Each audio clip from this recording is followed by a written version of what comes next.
શું તમે તમારો વજન ઓછો કરવા માંગો છો? તો પહેલા આ સમજી લો. વેઇટ લોસ અને ફેટ લોસમાં શું ફરક છે? ચાલો સમજીએ. પહેલું વેઇટ લોસ.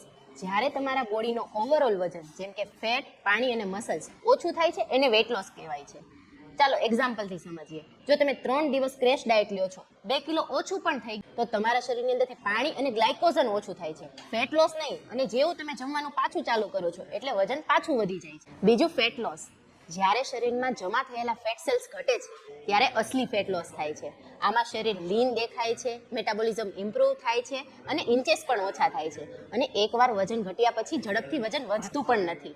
એટલે જ તો મેં તમારા માટે બનાવી છે આ ફેટ મેટ્રિક્સ કેપ્સ્યુલ, જે તમને ઇઝીલી 1 મહિને 4 થી 5 કિલો વજન ઘટાડવામાં હેલ્પ કરશે. તો વેઇટ લોસ કેપ્સ્યુલ અને ફેટ લોસ ડાયટથી વેઇટ લોસ કરો અને નીચે આપેલા નંબર પર કોન્ટેક્ટ કરીને વધારે માહિતી મેળવી શકો છો. અથવા તો કોમેન્ટ કરો વેઇટ લોસ એટલે હું તમને આના બાય કરવાની લિંક મોકલી દઈશ. અને હા, એમાં તમે રિઝલ્ટ પણ જોઈ શકશો.